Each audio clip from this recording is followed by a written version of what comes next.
Good evening.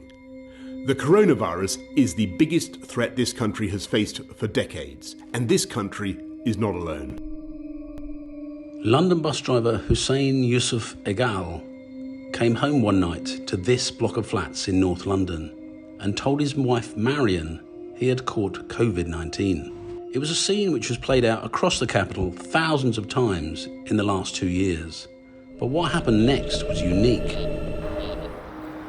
I'm Chris Summers, and today we're looking at crimes committed in London during the lockdown.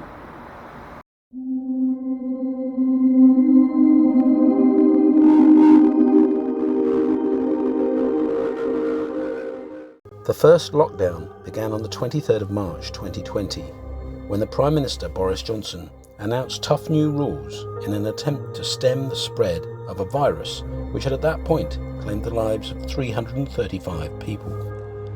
The death toll now, almost 2 years later, is more than 155,000.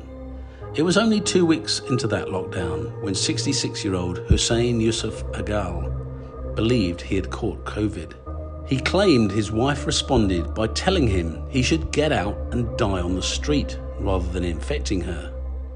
Egal said he then told her, "I will kill you first," and he then launched a frenzied assault. He used a table leg, a stepladder and a meat cleaver to inflict 70 wounds on the defenceless school cleaner. Egal later said that COVID had made him crazy, but Detective Sergeant Lucy Carberry said it was just a wanton act of violence, and she alluded to a rise in domestic violence during the lockdown. Egal claimed he suffered from paranoid schizophrenia, but when he went on trial, that was disproved, and he was definitely found to be legally sane. But when he said that COVID had made him crazy, is there a shred of truth in that?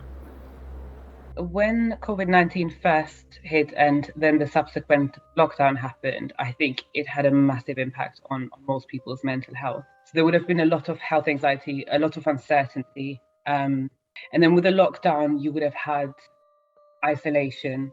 You would have had different working patterns. People might have found themselves in a domestically abusive or in a conflict kind of situation in the household. There would have been a lot of financial fears. All of this together kind of created, I think, a perfect storm. Bus drivers were certainly among those most at risk during the pandemic, as they interacted with hundreds of people a day, all from outside their bubble. It's quite interesting that he's a bus driver and he would have been on the front line. And I know that in the beginning, the bus drivers didn't have the PPE. They didn't know what's going on. They're still, I know bus drivers that had to bring their own PPE to work, so they were literally going around closing the holes in the screen with kind of cling film, so it would have been certainly very stressful anyway. So I wonder how much that is related. When the lockdown started, the Prime Minister said people must only leave home once a day to exercise and should only travel to and from work when it was absolutely necessary, and only shop for essential goods, including groceries and medication. The enforced isolation was disastrous in some cases. The first lockdown had come to an end by June 2020, but restrictions were still in place. 5-year-old Sayagi Sivanantham had not been able to go to her school in Mitcham, South London, since the beginning of the pandemic. She stayed at home with her mother, 36-year-old Sutha, who had come to London from her native Sri Lanka in 2006 and did not speak any English. Her husband, Suganthan, would later say Sutha was petrified of the virus and was convinced she was going to die. Mr. Sivanantham was working at a nearby Sainsbury's supermarket when he got the most awful phone call imaginable. His wife had knifed Sayagi 15 times and then stabbed herself. When we think about filicide,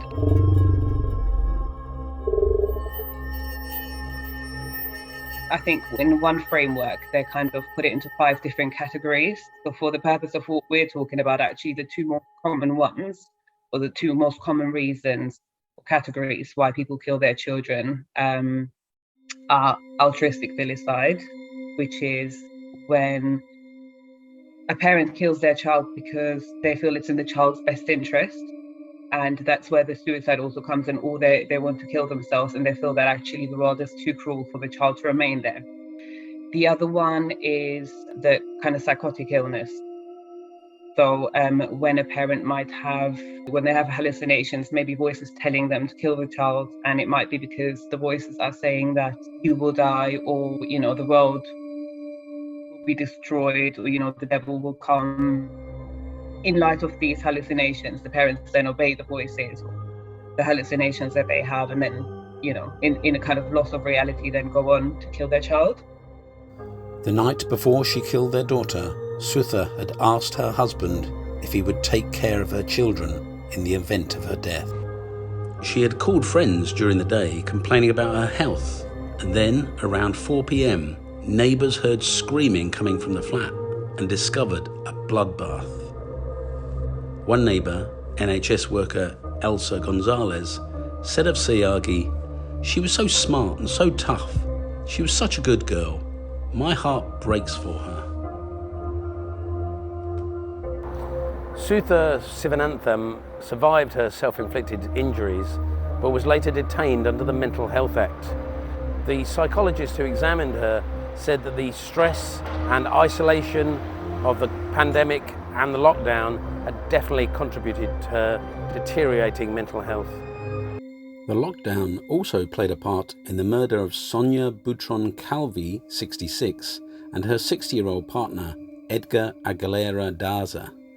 They were stabbed to death at their home in Stockwell, South London, by one of their tenants, Daniel Briceño Garcia, who was convicted of murder in May 2022. The prosecutor, Tom Littlecusi, told the jury Briceño Garcia became worried about catching COVID and how he would pay his rent during the pandemic, and lashed out at his landlords.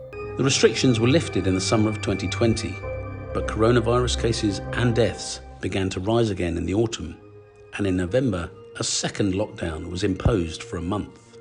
Gatherings in public of more than 2 people who did not live together were prohibited again. But what has essentially happened now, that our stresses were increased, but actually our ability to partake in all the activities, all the things that might make us feel better, were actually reduced. Restrictions were eased in time for Christmas, leading to a much predicted spike in cases. In January 2021, a third lockdown was imposed. The lockdown definitely saved many lives in this country, and only a handful of lives were lost as a result of homicides directly connected to the lockdown. But is that really any consolation for the relatives of those who died?